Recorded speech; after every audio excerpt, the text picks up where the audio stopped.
¿Sientes que tu casa necesita una nueva vida ya que no consigues venderla? ¿Quieres sacar el máximo provecho de cada rincón? Entonces no te pierdas lo que viene a continuación. El Homestaying se basa en principios de psicología del espacio, que aprovechan la programación neurolingüística para crear ambientes que cautivan los sentidos. Los detalles importantes. Con Homestaying realzamos cada área, creando puntos de enfoque que atraen y enamoran a quienes visitan tu hogar. ¿Quieres vender tu propiedad rápidamente y al mejor precio? El Homestaying incrementa las probabilidades de venta en un abrir y cerrar de ojos. Homestaying, cambiando hogares, cambiando vidas. El poder de la programación neurolingüística llegó a tu hogar.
Porque guarda un especial romanticismo recordar la figura adolescente de don Manuel María González Ángel, imberbe y avispado jovenzuelo sanluqueño, que junto a su inseparable diario y sus medicinas, comenzó sus ilusiones comerciales bajo el cielo gaditano. Aquel ambiente, rodeado de tafetanes, de encajes, de varas de telas del reino y del extranjero, de aquel mundo de sastres, alfayetes y modistos, fueron sus comienzos mercantiles. Y entre tanto comercio menudo, el puerto de Cádiz se abría de par en par a sus sentidos, un universo de palos y cabos, de velámenes al viento de levante, de vomitivo humo negro de las primeras máquinas de vapor, y entre el gentío, aquella marabunta de personas y mercancías, comerciantes y comerciales, aduaneros, y representantes de los vinos más prestigiosos del Jerez decimonónico, tratos, venturas y parabienes, porque aquel sí era su mundo. Y al candoroso choque de manos, de un brindis con manzanilla en alguna tienda de los montañeses, de aquella Sanlúcar vinatera, junto a don Juan Bautista López de Haro y don Francisco Gutiérrez de Agüera, aquellas primeras 10 botas de vinos partían del nombrado puerto camino a Inglaterra con alegre marinería. Y desde aquel justo instante, los sonidos de tijeras cortando las telas, del olor a tiza sobre los patrones y las conversaciones sobre las últimas tendencias venidas desde París, se convirtieron en el sonido de los carruajes cargados con botas por el empedrado jerezano, de techos de doble agua y andanas de barriles en perfecto orden cronológico. Se convirtieron en cuartos de muestra para satisfacer los gustos anglosajones de vinos de pasto, de primera y de color, en catas, en escritorios, en una red comercial que pronto convirtió a González y Dubosc, más tarde González Vías, en una de las empresas más importantes del mundo del almacenamiento y comercio de vinos superiores. Porque resulta magnífico comprobar cómo se redibujan sus siluetas de empresa centenaria, de cómo pasaron las modas y los escenarios políticos y revolucionarios, los inventos y las mejoras industriales de aquella Baja Andalucía, que combinaron los escenarios más idílicos del mundo, el cielo azul gaditano, las callejuelas de nuestra Sanlúcar marinera, la infinita campiña jerezana, abierta al mundo, a nuestro mundo, desde 1935. Muy buenas noches a todos. Mi nombre y quien os habla, Rafael Montaño García. Sean muy bienvenidos a Café de Levante. Y hoy en Café de Levante hablamos de marinería, hablamos del río Guadalquivir y de sus barcos y vapores que surcaron toda esa travesía fluvial. Y para eso se encuentra con nosotros Lidia Pastrana Jiménez. Lidia, muy buenas noches y bueno, todo un placer encontrarte con nosotros en Café de Levante. Buenas noches, Rafa, encantada de estar aquí con vosotros. Oye, Lidia, estoy leyendo actualmente tu trabajo sobre los barcos de vapor, la navegación, ¿no?, por el Guadalquivir. Pero antes de profundizar en el libro, eres doctora en Historia y Arqueología Marítima por la UCA y el campo de la Excelencia Internacional del Mar. Lidia, ¿por qué decides desarrollar tu carrera profesional precisamente en tales ramas? Yo tenía claro que quería especializarme en navegación y barco a lo largo de la historia, y realmente mi especialidad empezó con un máster de patrimonio arqueológico, pero yo comienzo centrándome en la navegación de época moderna y en los barcos de época moderna. Lo que sucede es que después se me ofrece por parte del Centro de Arqueología Subacuática una estancia de investigación con ellos sobre la navegación a vapor. Y ahí es donde me doy cuenta de la carencia que tenemos en Cádiz sobre estos estudios, porque realmente no se había hecho nada. Y ahí es donde me planteo realizar un doctorado, a raíz de la información que logré sacar de los archivos y sobre todo de mucho trabajo de hemeroteca en el propio Centro de Arqueología Subacuática. Claro, además resulta un poquito extraño eso, ¿no?, la falta de esos libros, ¿no?, de esos estudios anteriores, cuando el río Guadalquivir ha sido paso importantísimo del comercio, la afluencia del turismo de las provincias de interior, de las ciudades de interior, y sobre todo también una parte del icono de la revolución industrial de la España de aquella época. Exactamente, es lo que yo es lo que la parte más importante, digamos, la que me doy cuenta a la hora de meterme en estos estudios, que hay focos en la península ibérica, como puede ser el puerto de Cádiz, el puerto de Sevilla o el puerto de Barcelona, o incluso Málaga, en los que se da una revolución industrial, no a gran escala, pero en los que sí descubro que hay empresarios que aportan sus capitales a las nuevas tecnologías y que quieren modernizar el puerto, los ferrocarriles y determinadas empresas como por ejemplo las textiles.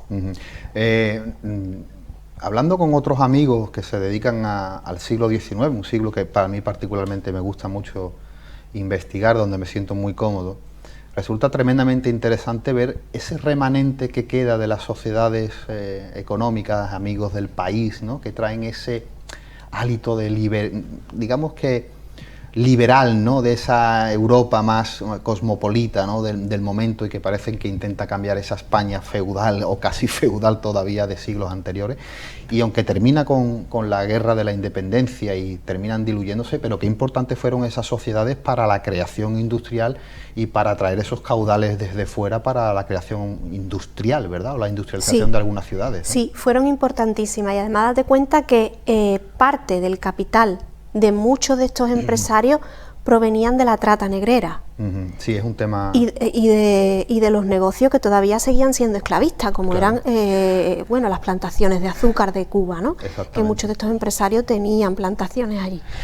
Parece que ha pasado, cuando hablamos de los barcos negreros o de la esclavitud, muchas veces la gente se piensa de que esto hace 300 o 400 años, y estamos a tiro de piedra, ¿eh?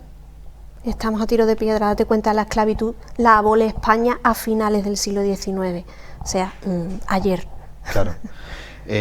Hace poco estaba yo haciendo una investigación y metido en algunos archivos cubanos, todavía en la prensa cubana, en 1880, 1870, se leían esos artículos de la venta de esclavos. La venta de esclavos. Increíble, es impactante, ¿eh? Es muy impactante, y más impactante es aún ese trasiego de trata negrera que se produce en cuestión de 50 años a lo largo del siglo XIX.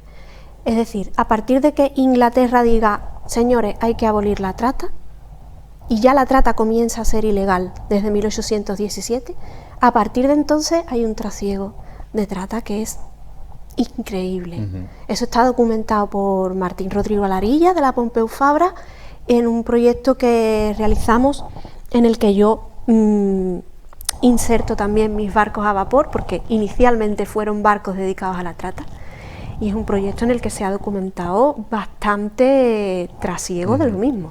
Oye, Lidia, se dice, actualmente escuchamos muchas veces decir, oye, conocemos más del espacio exterior que de nuestros mares. Y es cierto.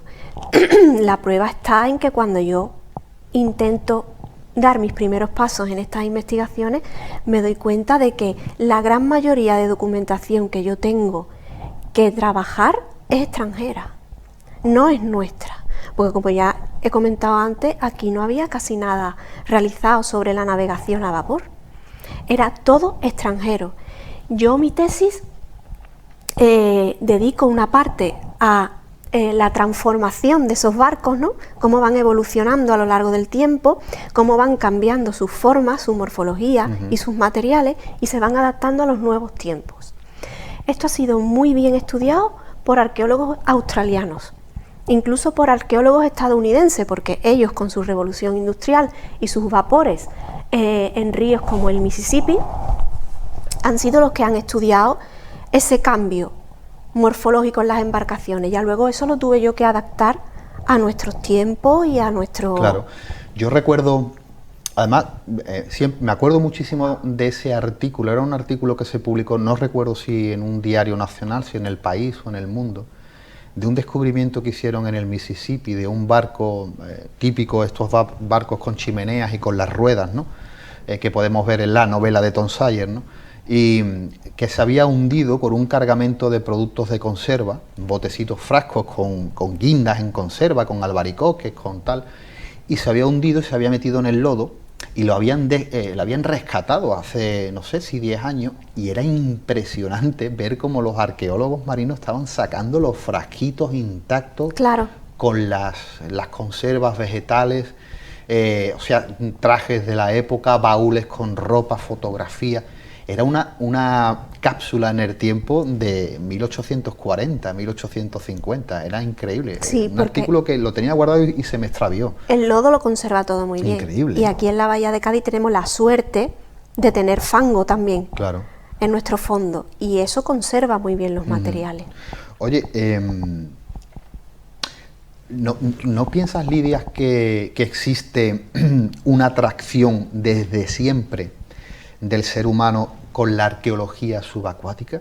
O sea, digamos que no tanto ya, sino en la profundidad de la arqueología subacuática como temario, sino esa atracción por lo desconocido, ¿no? Muchas veces la gente tiene esa atracción por los barcos hundidos, por los fondos marinos que se desconocen totalmente. ¿Piensas que sí, que esa atracción es interesante para seguir investigando? Totalmente. No sé si la palpas, claro. Sí, sí, esa atracción existe. ¿Sabes cuál es el problema? Que normalmente llama más la atención lo que es más antiguo, lo que pertenece más bien a época más antigua que a la contemporánea. Por eso los pecios de época contemporánea están un poco más apartados de lo que son las investigaciones formales y académicas. Claro. Yo creo que el gran salto y el gran cambio en esta mentalidad, digamos, se produce cuando se descubre el Titanic. Pues, cuando Robert Ballard descubre los restos del Titanic, ahí hay un salto enorme. Y ahí él lo hizo con un trabajo, con una disciplina arqueológica. Ya luego son las cosas que posteriormente se han hecho con el pecio, pero lo hace con una disciplina arqueológica. Y luego tenemos otros casos. Cousteau, por ejemplo, es el que descubre el Lusitania también, otro gran barco hundido en la Segunda Guerra Mundial. Y eso yo creo que ahí cambia el chip de muchos arqueólogos y que dicen, oye, esto también es arqueología y esto también hay que estudiarlo. Aunque haya documentación en los archivos que cubra todo esto, pero también hay que hacer un trabajo arqueológico aquí. No solamente hay que hacerlo en época antigua. Y yo creo que eso es importante. Bueno, además, fíjate, muchas veces nos ponemos una serie, ¿no?, en Netflix o en cualquier plataforma digital donde hay una historia inventada y a todos nos fascina, nos engancha, pero es que, por ejemplo, contar la historia de una investigación real, buscando el Reina Regente, que no se sabe dónde está, con los 412, ¿no?, marineros o más que murieron, y sigue desaparecido a tiro de piedra. Y, perdóname la expresión. Sí. O sea, que son historias que dan para grandes producciones cinematográficas y no nos tenemos que inventar ninguna historia. Nada, no nos tenemos que inventar nada. Y bueno, los propios buques de la Compañía del Guadalquivir, ¿no?, Por ejemplo. que tienen una historia maravillosa, y buques de vapor que aquí están sumergidos en nuestra bahía. Por ejemplo, el vapor Sol, ese vapor que traslada a Fernando VII de Cádiz al puerto de Santa María, ese está sumergido en aguas de la bahía, en la desembocadura del Guadalete. Aquí tenemos muchísimas historias. Hay también un buque que tampoco ha sido, sus restos tampoco han sido hallados, los de el Queen Elizabeth, que se hunde también cerca del estrecho, y era un crucero también bastante importante, con bastantes pasajeros y demás. La verdad que hay grandes historiadores sobre eso, el maestro Irigoyen, ¿no?, cuando habla de las grandes desapariciones de buques y le da ese misterio, ese misticismo. La verdad que es un terreno, nunca mejor dicho, poco explorado, ¿no? Poco explorado, y hay pocos investigadores, como tú dices, que se dediquen a ello. Fernando García Irigoyen, la verdad es que hace muy buen trabajo con ello. Claro, claro. Oye, ¿qué entendemos como patrimonio marítimo, Lidia? Yo entiendo por patrimonio marítimo todo aquel resto de nuestra sociedad y de sociedades pasadas que esté sumergido. Sí que es cierto que la UNESCO nos indica que para ser patrimonio eso debe de tener un determinado tiempo bajo el agua o bajo tierra, pero sin embargo yo creo que tenemos que ampliar, que ser un poquito más permisivos con ello. ¿Por qué? Porque si no es una información que se va perdiendo. Claro. Y es importante recuperarla. Oye, cuando hablamos de ese patrimonio marítimo, tú en este caso como profesional y como estudiosa del tema, me gustaría saber tu opinión de cómo podemos mantener, salvaguardar o proteger ese patrimonio marítimo. Concienciando a la ciudadanía, sobre todo, desde la educación y desde políticas que avalen la protección de este patrimonio.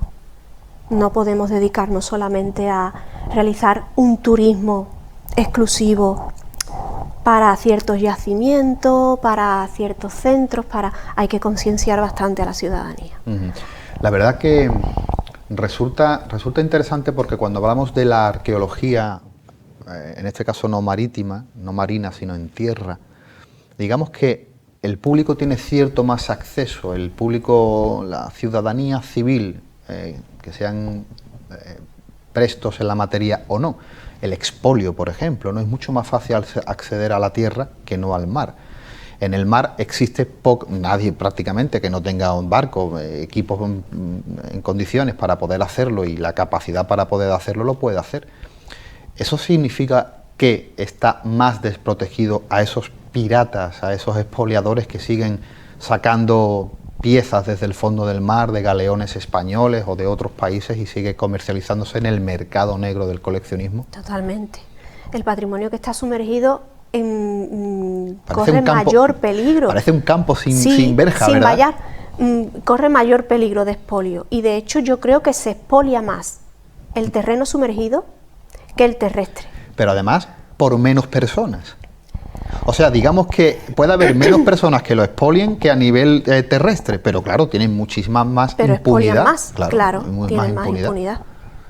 Yo recuerdo el tiempo que estuve trabajando en el Centro de Arqueología Subacuática, los avisos que nos llegaban de expolio eran diarios casi, claro. Y la Guardia Civil hace ahí un trabajo que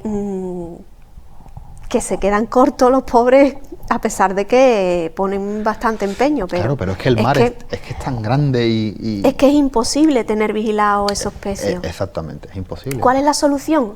Documentarlo, catalogarlos bien, realizar un buen trabajo arqueológico y de documentación, sacar lo que sea imprescindible para la investigación y conservarlo en un buen museo y en buenos centros y darlo a conocer al público. Oye, Lidia, a mí, desde fuera, ¿no? Y yo creo que muchos amigos que nos están viendo se pueden hacer la misma pregunta o se la habrán hecho alguna vez.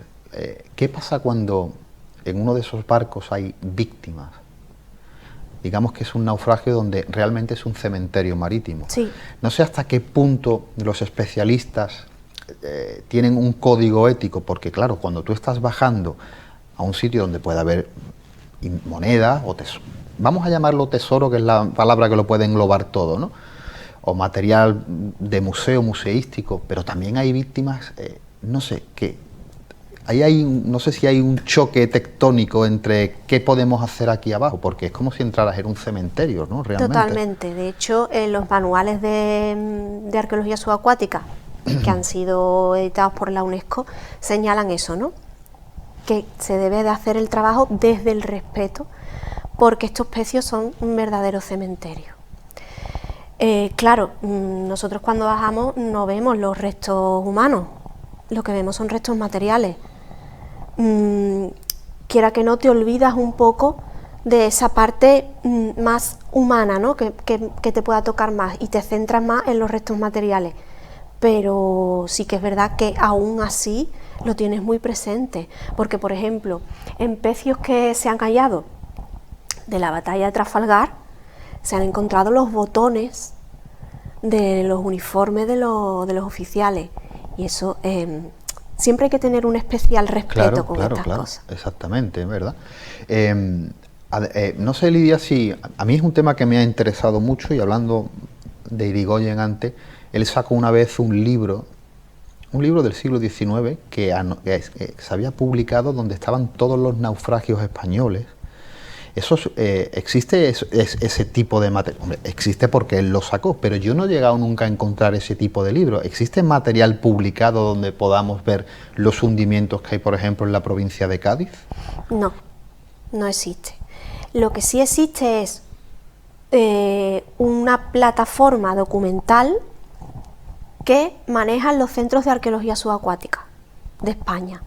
El Centro de Arqueología Subacuático Andaluz, por ejemplo, maneja una plataforma, la manejan ellos, la van realizando ellos poco a poco con todos los naufragios que van encontrando.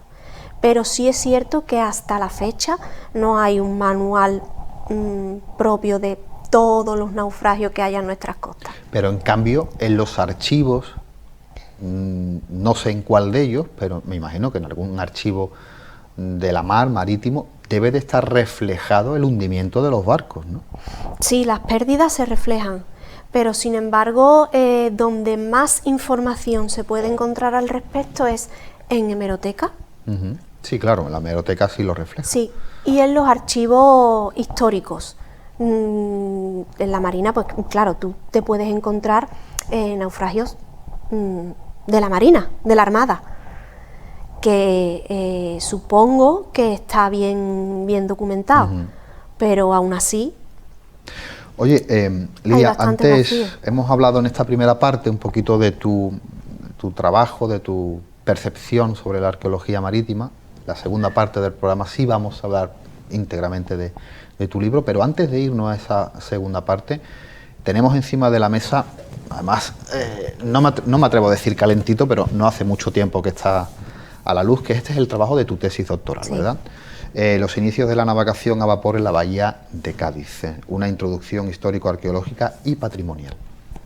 Lidia, ¿por qué surge este libro y la necesidad de hacer tu tesis sobre el mar? Surge por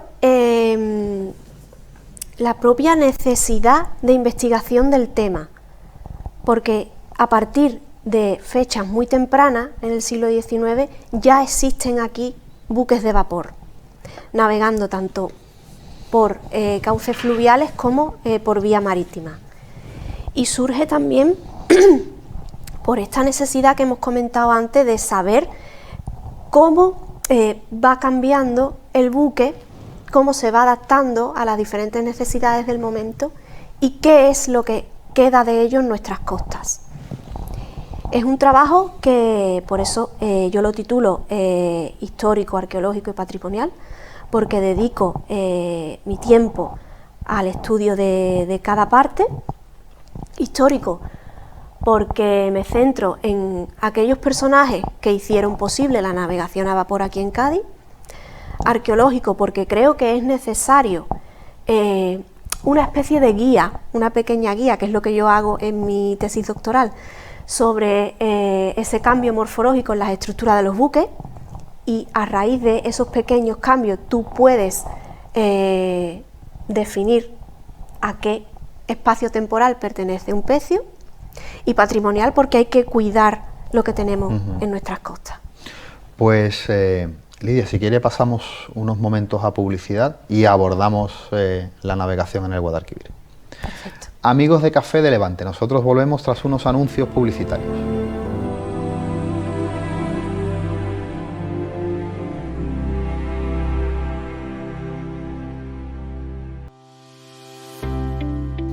¿Sientes que tu casa necesita una nueva vida ya que no consigues venderla?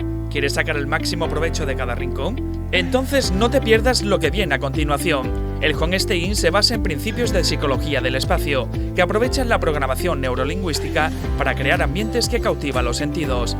Los detalles importantes: con Homestay Inn realzamos cada área, creando puntos de enfoque que atraen y enamoran a quienes visitan tu hogar.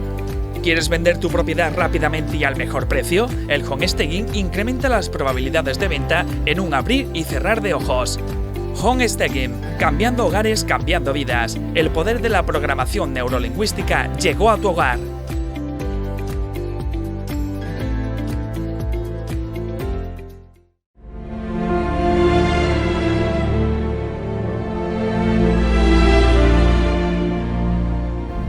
Amigos de Café de Levante, amigos de Costa Noroeste Televisión, seguimos hablando con Lidia Pastrana, hablando de la navegación, hablando del mundo marino, además un mundo, Lidia, que creo que te apasiona y que te gusta. Sí, bastante.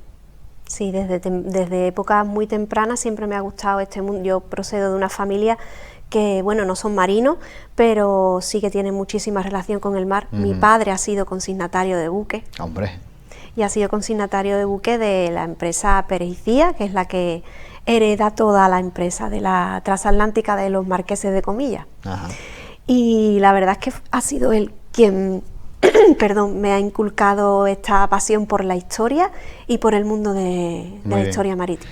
Bueno, Lidia, te pregunto, ¿cómo transforma la sociedad...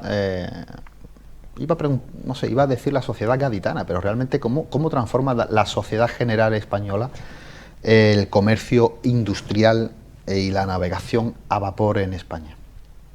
¿En aquellas épocas te refieres? Sí, sí. Bueno, hay que tener en cuenta que en aquella época se produce una repatriación de capitales.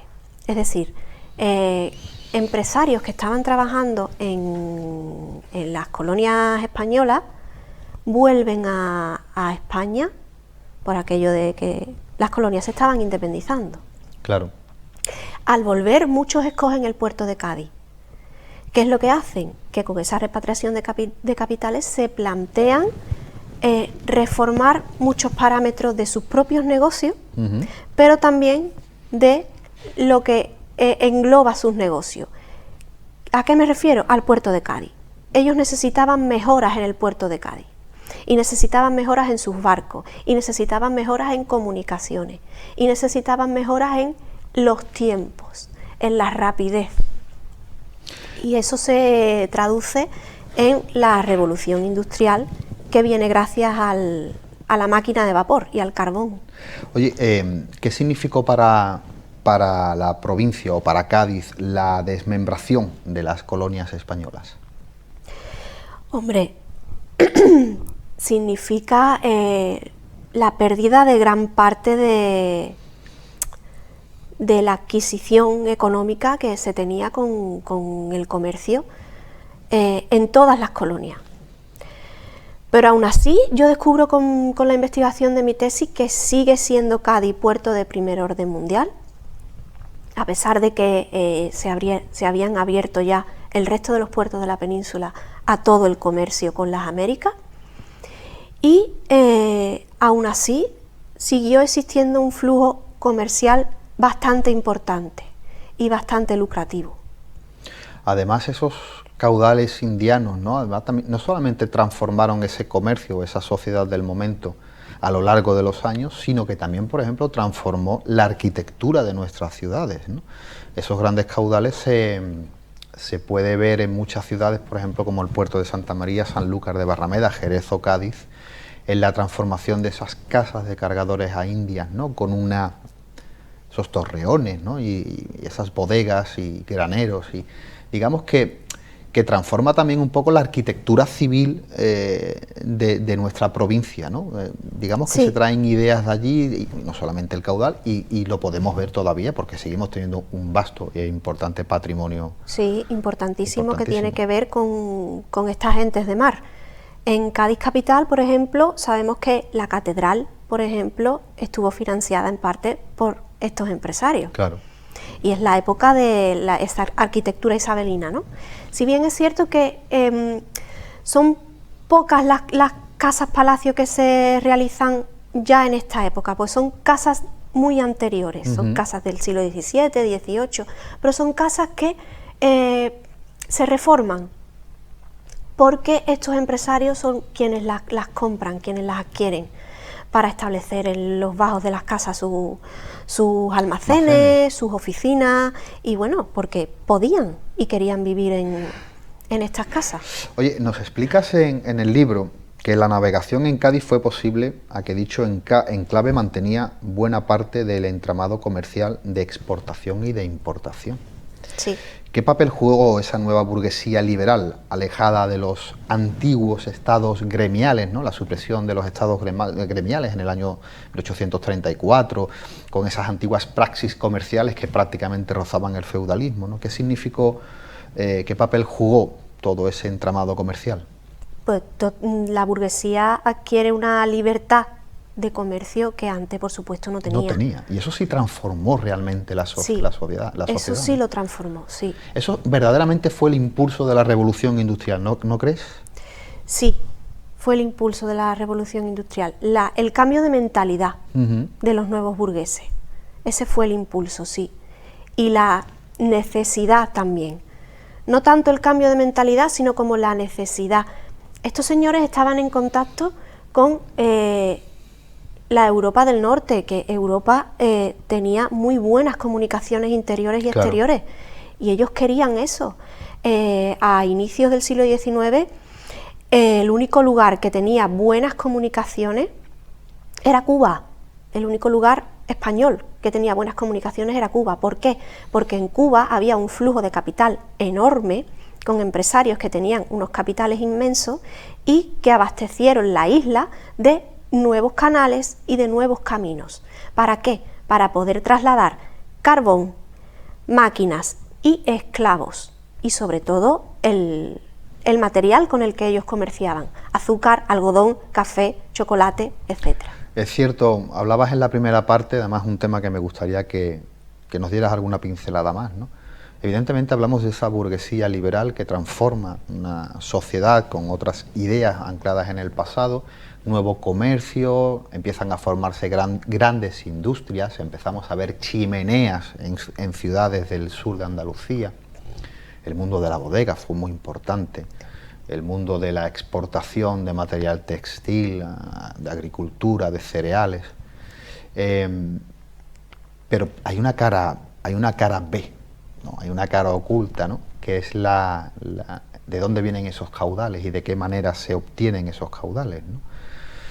Yo sé que valorar los tiempos antiguos, ¿no? Con la visión del siglo XXI siempre es un error. Ponernos en un espacio contexto-tiempo es lo más lógico, pero hasta qué punto ese espacio contexto-tiempo y ese caudal de la cara B es amargo, ¿no?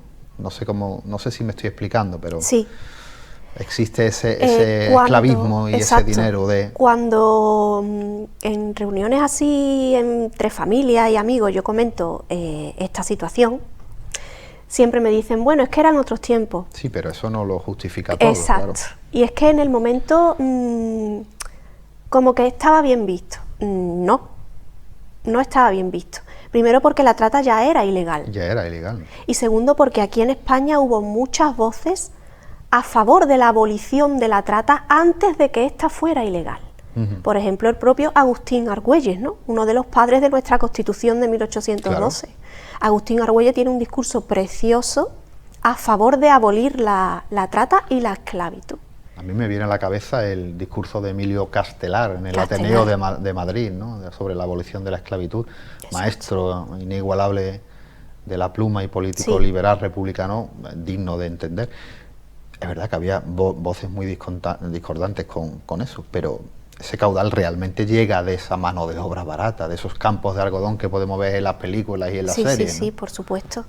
Y esto es algo que no existe de forma ilegal en los bajos fondos, digamos, de la sociedad. No, esto es algo que se trama desde arriba. ¿Y por qué digo esto? Porque estos empresarios, y el ejemplo está en un empresario que yo estudio en mi tesis, que me llama muchísimo la atención, que se llama Zulueta Ceballos. Este señor se afinca en Cádiz, tiene su consignataria, pero cuando estalla la vuelta de Fernando, él era liberal, cuando vuelve Fernando VII, él se tiene que exiliar a Londres, y en Londres él funda una banca. En esa banca tiene como cliente a la reina María Cristina de Borbón y a su marido, el duque de Riánsare. El duque de Riánsare tenía una empresa dedicada explícitamente al transporte de esclavos, cuando ya era ilegal. Claro. Se llamaba Agustín Sánchez y Cía, esta empresa. Y el capital que se extraía de esa empresa lo gestionaba este señor en su banca. Claro, ¿esto qué provoca? Que luego se den títulos nobiliarios a estos empresarios. Claro. Eso es una de las consecuencias. Otra consecuencia es que se destine, por ejemplo, a Cuba a gobernadores que fueron mano derecha de la reina y que hacían la vista gorda a esos barcos que entraban con mercancía humana. Por ejemplo, O'Donnell. Fíjate. Claro. En Cuba teníamos a Julián Zulueta, que según Hugh Thomas es el último gran negrero de las Antillas. Tenía también una flota de vapores, de 16 vapores dedicada a la trata humana. Era una flota que él desde Cuba enviaba a la península. En la península se pertrechaba, bajaba hasta África, cargaba de personal y volvía a las Antillas. Y eso pasaba por delante de los ojos de O'Donnell, entre otros muchos. Es increíble porque cuando hablamos de esto, vuelvo y voy a ser repetitivo, pero muchas personas que lo desconocen se vuelven a imaginar la América profunda, ¿no? Y las series y las películas que vemos de la América profunda, pero es que eso pasó en Cádiz, eso pasó en la provincia, eso pasó en Sanlúcar, pasó en el puerto, pasó con empresarios de Jerez, pasó aquí hace 100 y pocos años. Sí, es que aquí pasaba. Vamos a ver, es que... Es tremendamente... Sí, es tremendamente llamativo, pero es que también tenemos esa cultura que nos ha dado el cine, ¿no? Que todo lo trasladamos a Estados Unidos. Claro. Que también estos empresarios trabajaron mucho con Estados Unidos en el tema de la trata ilegal. E incluso transportaban indios yucatecos a las Antillas y chinos culíes. Claro. Oye, Lidia, has hablado en este caso de algún empresario que te llamó tremendamente la atención. Yo te preguntaría, ¿qué nombres realmente transformaron industrialmente las empresas de navegación en Cádiz y realmente forman pilares de este libro? ¿Cuáles son los grandes apellidos? Zulueta Ceballos, que es el que acabo de mencionar, es importantísimo en la historia de la navegación a vapor gaditana, porque él se fija mucho en la empresa de navegación del Guadalquivir, que son los que meten el Real Fernando, ¿no? El vapor Betty por las aguas del Guadalquivir. Y él quiere hacer lo mismo en la bahía de Cádiz. Y crea para ello una empresa claro, lo que este hombre quería era que se le concediesen los mismos privilegios que se le habían concedido a la compañía del Guadalquivir. Pero no fue así, desafortunadamente. Entonces, su lucha estaba en esa trifulca, pero es quien consigue insertar los primeros vapores en la bahía. Uno de ellos, el vapor Sol, que he comentado antes, que se hunde a orillas del Guadalete, y son los primeros vapores que tenemos en la bahía gracias a este señor. A mí me surge una pregunta, porque cuando hablamos de esos intereses industriales de personas que tienen, digamos que son potentes comerciantes, ¿no?, con un importante caudal y gente con buenas relaciones institucionales, ¿existe alguna guerra de intereses entre la ciudad de Cádiz y Sevilla? Por ejemplo, con la línea de navegación, porque otros grandes empresarios fueron sevillanos, la línea Ceballos, ¿no?, o Pinillos, ¿no? No sé, porque claro, digamos que es una gran carretera marítima la que lleva desde Sevilla a Cádiz, y Sevilla seguía sacando muchísima mercancía e importando muchísima mercancía río adentro. ¿Existe alguna guerra comercial entre esas dos ciudades? Yo no sé decirte hasta qué punto existió esa guerra. Existió, sí, existió, pero hasta qué punto llegó no sé decirte. Lo que yo he podido estudiar es que este señor, por ejemplo, la trifulca que tenía con la compañía del Guadalquivir era enorme. Él publicaba semanalmente en diarios nacionales, todas sus quejas. La compañía no me ha dejado pasar por esto, la compañía establece tantos pesos por esto, la compañía no sé qué, la compañía ha prometido que va a regar tal zona y no lo ha hecho, la compañía... Semanalmente había una contestación también de la compañía. Es como una guerra periodística. Una guerra, claro, es como hoy un WhatsApp, ¿no? Una discusión por WhatsApp, pero a través de los diarios. Sí, y la verdad es que está curioso, es curioso eso. Hombre, y tanto, y tanto. Oye, hay un tema que conocemos muchísimo, que es el primer barco de vapor construido en España, ¿no? El Real Fernando. El Real Fernando, o más conocido como el Betis, construido en los astilleros de Triana. Oye, ¿es cierto que ese barco dura solamente un año? Sí, ese barco dura solamente un año. ¿Problemas de maquinaria? Porque, ¿qué es lo que pasa? Porque hay una pompa y un boato, ¿no?, en el puerto, cuando sale desde Sevilla, las autoridades, la prensa, unas crónicas preciosas, y la máquina se echa a andar y se carga el carbón. O sea, hay crónicas en el Diario Mercantil, por ejemplo, lo explica perfectamente, ¿no?, o en otros periódicos. Pero que lleva a fracasar ese proyecto, que en principio va a ser un proyecto totalmente revolucionario y dura un año. Yo creo que lo que lleva a fracasar el barco es no la máquina, sino la propia estructura del barco y los problemas que ya venían de antes de los bajos del Guadalquivir. Ese barco, en cuestión de 6 meses, se metió también, se amplió su ruta para que llegara hasta Bonanza y para que se insertara en la bahía de Cádiz. Mar abierto. Mar abierto. Y yo creo que ahí empiezan también los problemas. Date cuenta que pasar un buque que era íntegro de madera, porque el Real Fernando todavía eran de madera esos buques. El trasiego del Guadalquivir, que estamos hablando de un río de agua dulce. Claro. Pasarlo al interior de una bahía completamente marítima, estamos hablando de agua salada. Claro. Eso afecta muchísimo a las maderas. El Real Fernando tuvo muchísimos cambios de material, porque la madera se podría. Entonces yo creo que ahí estaba el fallo. Esto no sucede ya luego tanto con los buques de hierro. Realmente fue un fracaso de la industria española.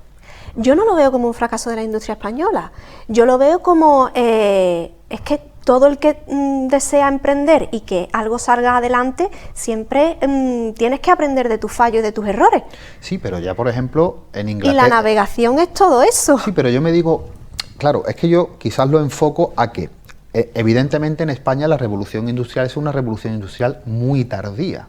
O sea, digamos que cuando nosotros acatamos algunos proyectos, ya hay otros países como Inglaterra y otros países europeos que ya lo tienen desde hace bastante más tiempo.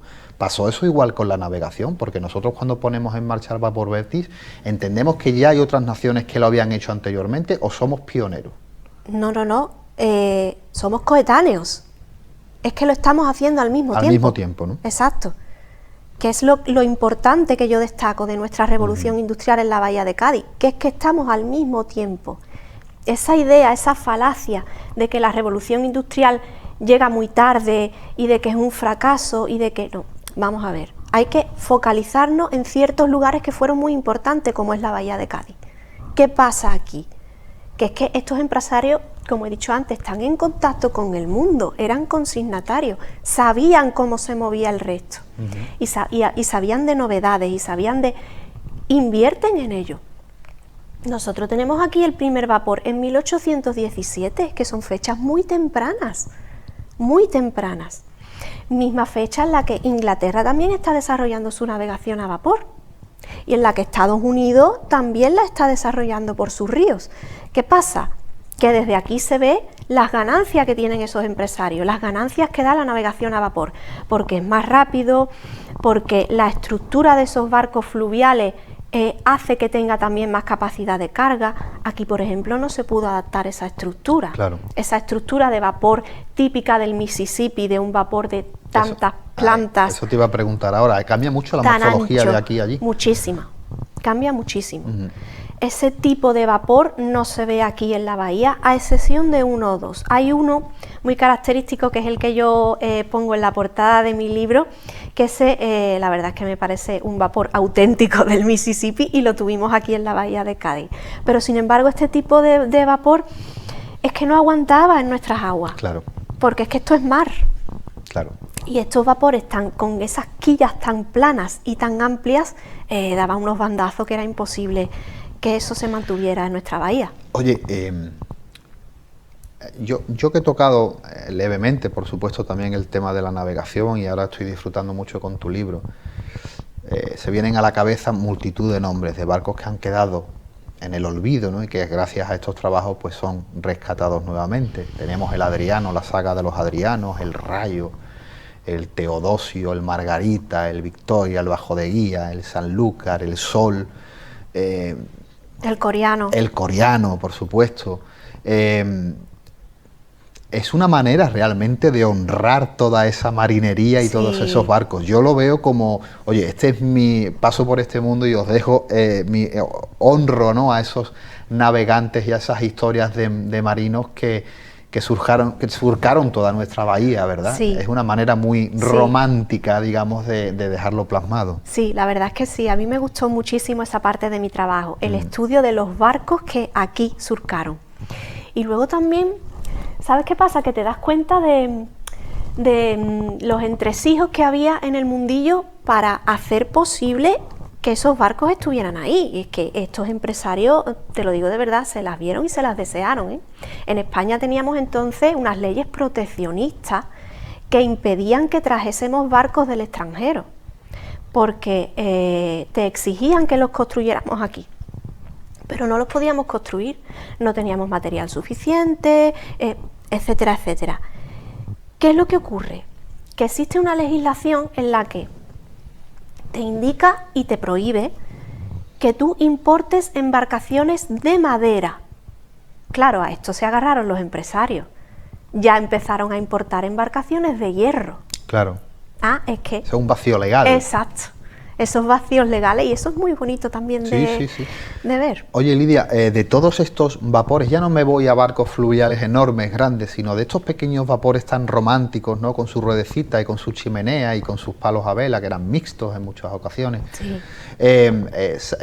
¿Sabemos algo de ellos? Por ejemplo, yo creo haber estudiado, y creo que, si no me equivoco, me falla la memoria, que el Teodosio, por ejemplo, terminó muriendo en las playas del puerto. Pero de los demás, y muchos de ellos se hundieron. ¿Sabemos su localización? ¿Sabemos algo ahí? No sé. A eso me dediqué yo expresamente en el Centro de Arqueología Subacuática, a localizar, por lo menos sobre el papel, porque ya luego físicamente ya eso es otra historia. Bueno, ya creo que no habrá, claro, no existirá absolutamente pero nada. Sobre el papel sí que estuve desarrollando un estudio completo de todos los vapores que se habían sumergido en nuestras costas. Y no solo en nuestras costas, también lo desarrollé a lo largo de la costa andaluza y incluso de toda la península ibérica, sobre todo donde más hundimientos hay, que es en la costa gallega. Sí. Claro, es que en los bajos rocosos de la costa gallega, eso... Las inclemencias de allí. En esta parte de mi tesis yo trabajo con Raúl González Gallero, que es un arqueólogo subacuático del estrecho de Gibraltar, que es maravilloso trabajar con él, y él tenía también una información que los dos cruzamos, y es lo que reflejo en mi tesis. En mi tesis aparece un listado completo de buques de vapor hundidos en nuestras costas con su fecha de hundimiento, su localización. Si aparece el capitán, reflejamos el capitán, el lugar de origen, porque hay muchos extranjeros. Y bueno, y si puede ser siniestro o naufragio, que es esa dicotomía ahí es bastante importante para los arqueólogos. Claro, para eso la prensa histórica es magnífica. Incluso también el motivo del naufragio. Los hay que naufragan por temporales. Por ejemplo, tenemos un vapor en Tarifa, que es el San Andrés, el pecio del San Andrés, que era un pecio de la P&O, de la Peninsular and Oriental Company, cuyo gerente y director fue este Zulueta que yo menciono tanto, y era un buque que trasladaba material, sobre todo fruta y comestibles, ¿no? Y que se hunde por un temporal en Tarifa. Este pecio se puede visitar sin ningún problema. Todavía se puede ver la maquinaria y... Sí, se ve parte de sus ruedas de pala, parte de su... Sí, qué guay. Y es muy bonito de visitar. Porque esas ruedas de pala no estaban construidas en metal, entiendo, ¿no? Madera. Y están todavía... Sí, parte de metal, parte de madera. Claro. Oye, un libro, la verdad que además lo recomiendo, exquisitamente escrito, muy documentado gráficamente, además un libro que guarda un romanticismo, la verdad que el que lo toca, es que lo tenemos aquí al lado, ¿no? Somos todos marineros, entre comillas, ¿no? Y las historias de los barcos nos atraen muchísimo, es un libro muy, muy interesante de leer. Bueno, ¿cómo ha sido? ¿Te lo ha publicado? ¿Lo ha editado Kaizen Editores? Bueno, cuéntanos un poquito cómo ha sido trabajar con el amigo Daniel y con el amigo Javier. Para mí ha sido fantástico. ¿Y cómo es el resultado? Hombre, imagínate, ¿no? Somos muchos los doctores que terminamos nuestra tesis, nos doctoramos, pero luego no encontramos un canal para poder publicar nuestras obras, porque se requiere un esfuerzo económico importante y tiempo. Entonces, ¿qué pasa? Que yo creo que la labor que están haciendo con las tesis doctorales además es imprescindible. Y además casi única, me atrevería a decir. Casi única, sí, porque yo no conozco en España una editorial que esté trabajando lo mismo y que además te dé la oportunidad de que yo contacté con ellos sin saber cómo iba el tema. Yo les dije, mira, me han hablado muy bien de vosotros, tengo esta tesis doctoral, me gustaría publicarla. ¿Qué costes tendría? Y me dijeron, no, es una tesis doctoral dedicada al estudio de la Bahía de Cádiz, y las tesis doctorales que están dedicadas al estudio de nuestra tierra las hacemos gratis. Claro, eso para mí fue, imagínate, yo vi el cielo abierto. Hombre. Lo que hay detrás pues es un trabajo de edición. Claro, sí, pero bueno, es lo mínimo, ¿no?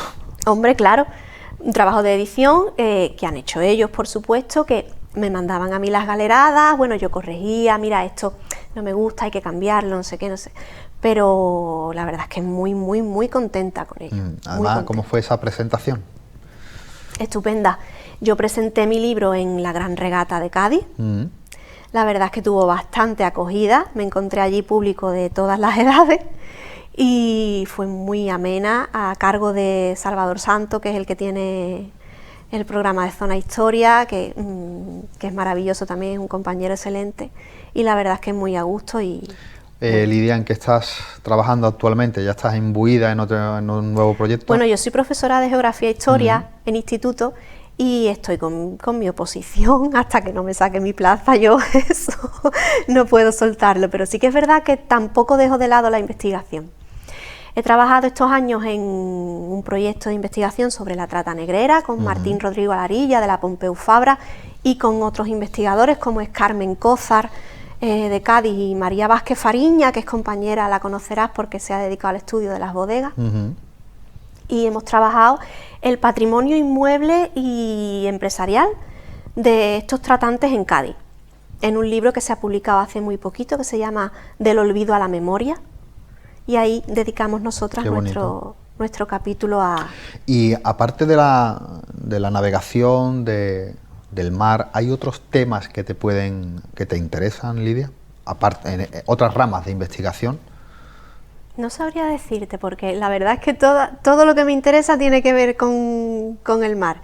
Pero bueno, sí, hay otras muchas cosas, la literatura, en fin. Oye, Lidia, antes de terminar, ¿qué libros han cambiado tu vida? ¿De investigación te refieres? Bueno, o de cómic de Francisco Ibáñez. Muchísimos, muchísimos. Pero sobre todo hay libros que ya pertenecen a nuevas corrientes historiográficas y que centran su atención en el estudio de la sociedad en sí. No ya de los grandes personajes de la historia, sino de la sociedad. Hay uno muy bueno que se llama El queso y los gusanos, de Carlos Ginzburg, que yo los recomiendo. Y como ese hay, por ejemplo, un libro dedicado a un exorcista del Piamonte, ¿no? que es maravilloso, o El regreso de Martin Guerre, ese tipo de libro de estudio social, del día a día, de la gente normal, es lo que a mí me llama bastante la atención. Y lo que también me guió hacia enfocarme más en una historia más local y no tan abierta. Porque creo que lo hemos dicho al principio, eres de Cádiz capital, ¿no, sí, Lidia? Sí, yo soy de Cádiz capital. Pues entonces somos familia todos. Por supuesto. Lidia, ha sido un verdadero placer tenerte aquí en Sanlúcar y espero que te hayas sentido cómoda y que hayas disfrutado un poquito con la conversación. Me he sentido comodísima y muchísimas gracias por invitarme. Estoy aquí encantada, la verdad. Muchas gracias. Nada, estaremos en contacto y volveremos a sentarnos aquí a hablar de otros temas. El tema negrero es un tema muy interesante que cuando profundice yo creo que lo vamos a tocar, además la gente lo va a agradecer porque es un tema que le llama muchísimo la atención. Muchísimas gracias, Rafa. Gracias a ti, Lidia. Amigos de Café de Levante, nosotros volvemos para la semana que viene con nuevos invitados, con nuevos temas sobre nuestra mesa. Por mi parte, desearos a todos muy buenas noches y un saludo de este que os habla, un tal Montaño.